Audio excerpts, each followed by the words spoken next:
Hi, this is Fountain, and I am well aware that the sun is setting while I'm recording this. So, I wish it was of a better video visual quality. However, I was just really feeling the creative urge to share these ideas. So, today I want to talk about greenwashing. You know what it is. How can you look out for it? What can we kind of do about it?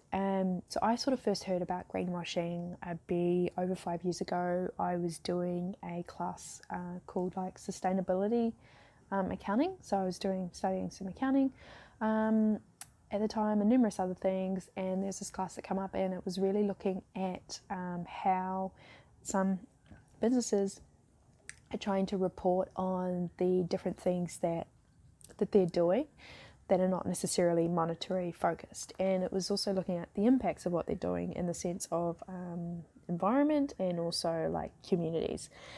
And I guess a lot of it that comes up is kind of this emphasis of like, look at what we're doing over here, this is amazing, this is wonderful, but kind of sometimes there'll be this greenwashing, which is kind of like ignoring maybe some other aspects that are really unsustainable and often are actually the kind of core of what's like making their business make a lot of money or whatever it is, but I won't get too much into that. So yeah, basically it's a form of marketing to make a product, a service, a brand seem more eco-friendly, and then kind of blatantly ignoring some of the unsustainability like aspects of their business or what it is that they're doing.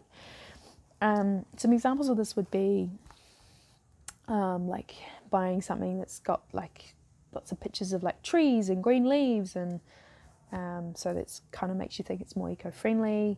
Buying something that's like 100% like self-certified organic, so it's not necessarily certified by another entity. But then there's also a whole other topic in itself, which I could probably talk about regards to like even getting another entity to certify the organicness of your product, but that's a whole other thing for another day.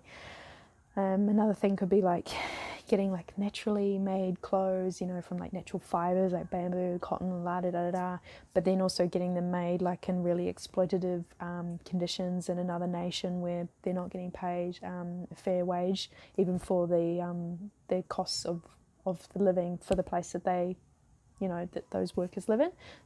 That's another example. Another one would be like selling organic cigarettes. I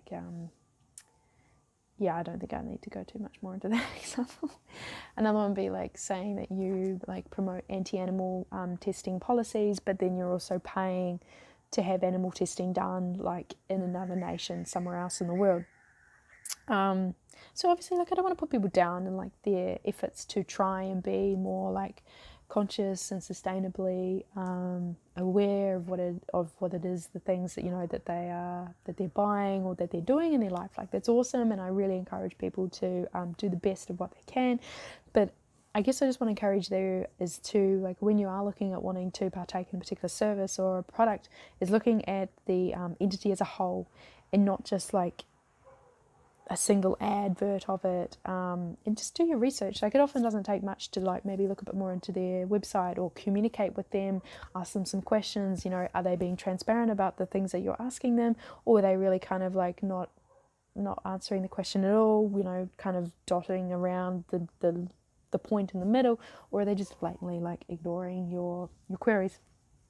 Obviously, other things you can do is like buying less things in general, because then you're generally going to have like, you're going to spend more time with the things that you do buy. You're going to do the research instead of like buying 10 things a day or whatever it is.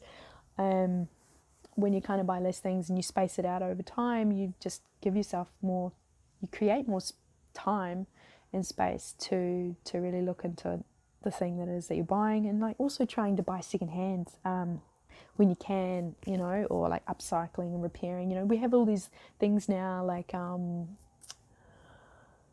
I don't know, like all these different apps and websites where you can buy, and even I think like Facebook has a marketplace where you can go on and buy secondhand things quite easily available from other people. You know, going to like secondhand shops and like even places where people, you know, if you were like building something, you can go to lots of places where people will get rid of like windows and doors and old bits of wood and stuff. So, the damage may have already been done in that sense. So now you're just finding another life or another use for that thing instead of going out and buying another thing. And also trying to buy local and looking at things that have a really short chain production.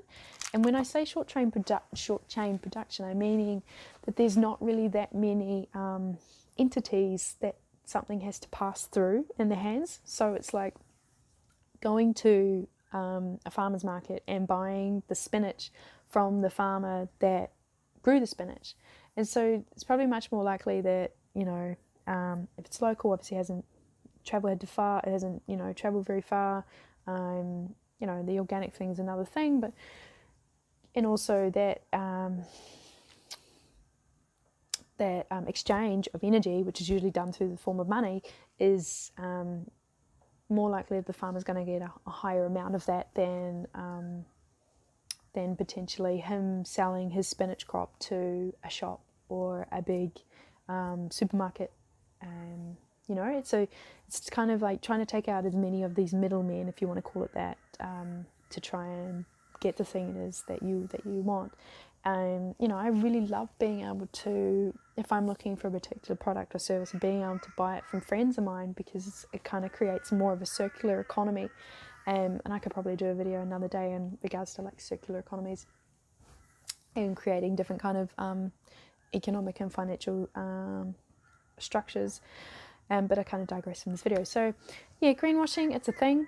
Be aware of it, and just see what you can do to obviously minimize that. There's also a lot of information online that can kind of help you with, if you actually have a business and you are either selling a product or you're trying to provide a service, of how you can actually try and not greenwash yourself, in the sense that you're trying to do good things that are not really greenwashing, like you're really following through with your principles and your values of what it is that you want to provide to others. Right, so that's my video for greenwashing. I'd love to see your comments, your questions in the comment section down below.